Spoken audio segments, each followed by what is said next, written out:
Welcome to Road to Flow, week 3.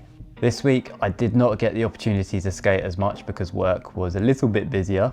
However, that did mean I got a little bit more time to think about what it was that I wanted to get out of this week when I did skate. But like I said, I didn't get as much time to skate, so we didn't so much focus on brand new tricks. We spent a little bit more time focusing on technique. And this week's theme is speed and consistency. So this week I was just kind of focusing on doing some of the tricks that I had a little bit faster and with a bit more style. But first of all, I wanted to come back to the hubba from last week because we didn't get time to 50 the whole thing.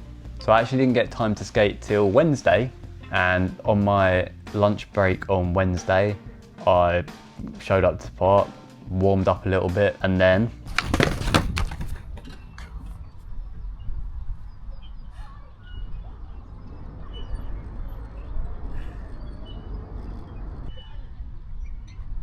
as you can see, that went exactly to plan. But no, that put a pretty quick end to that session that I kind of rocked up, stacked it. To be honest, that ended the session pretty quickly. Then I did get the opportunity to skate the next day because I was on a job, finished it early, and on my way back from the job I passed a skate park I'd never skated before, so we thought we'd give it a go. And this skate park had a jump box in it, which I was pretty excited about. There's honestly not a lot of jump boxes anywhere near me, and I thought, no, this is a good thing to do because in this series I want to progress in transition a lot, and I think it's quite an underrated skill to keep your board under control while you've got a lot of air time. And that's something that I definitely discovered while doing this jump box. I definitely felt like I had enough speed to clear the whole thing, but there was something in my brain that wasn't letting me commit to doing it. And I think that was mostly because once I actually got up in the air, my board didn't feel under control under my feet, like it would drift a little bit side to side. And I didn't really want to send it that extra foot that I needed to clear the whole thing because I really wasn't sure about where the board was going to land. Upon analysing the jump box footage, I definitely noticed there's 2 things that I'm doing wrong. The first thing is that I'm not committing to lifting my back leg up like high enough.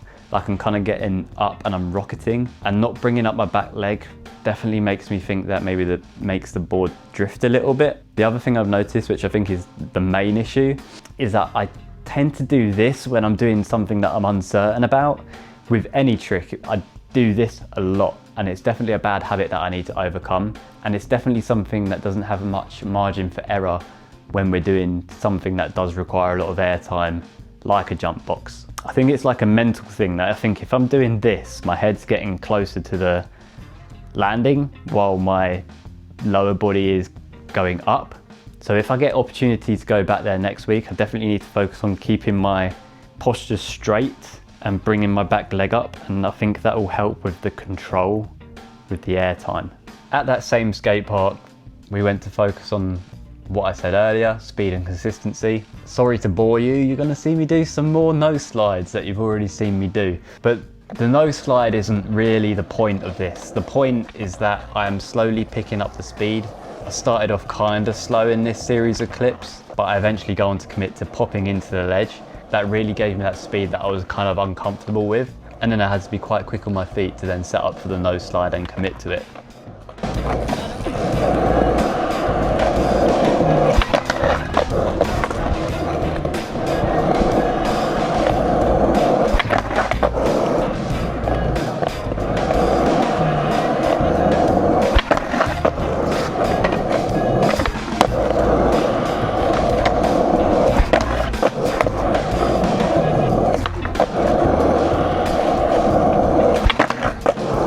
After that, we wanted to one-up it.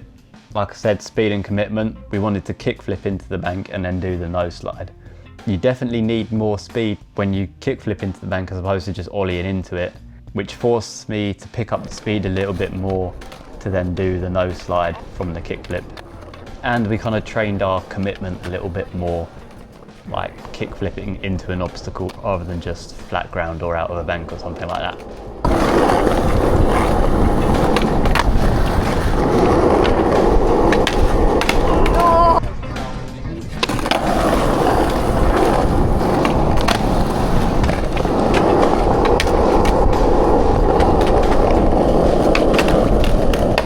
The next day, we got the opportunity to do a little bit of street skating. Friday, finished work early on Friday as well. Not the most exciting street spot, it's just a wall ride, but honestly, I'd never normally skate street, and I probably wouldn't have really skated much street ever again if I wasn't doing this challenge.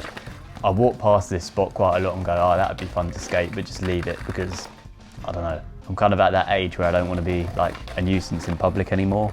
But that's not the sponsored skateboarder mentality. So we've got to get back in the streets. Like I said, not the most exciting street spot, but we were definitely getting that feeling back for skating kind of a crustier spot. It's a little bit harder with the timing because you've got to compensate for the cracks in the ground buckling you a little bit. You've got to be a little bit quicker on your feet. So, you know, it's all progress.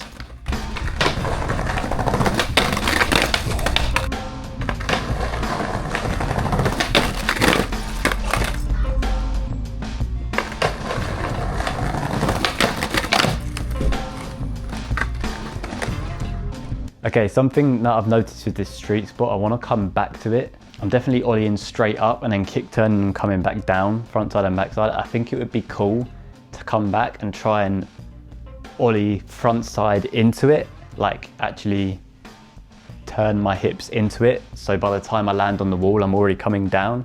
Same with backside, like try and turn my hips into it. So when I ollie into it, I'm already coming back down the wall. And then Saturday, I'm sorry to bore you, you're gonna have to see me do bad crooked grinds again. Look, you gotta spend time on these things to master them. You can't just learn these things in a day. And I promise after these clips, you'll see less clips of me crooked grind. I'll just show you my good ones as the process goes on. But similarly with the no slide, it's not so much about the crooked grind, it's more about me trying to pick up the speed a little bit and commit to doing them at speed.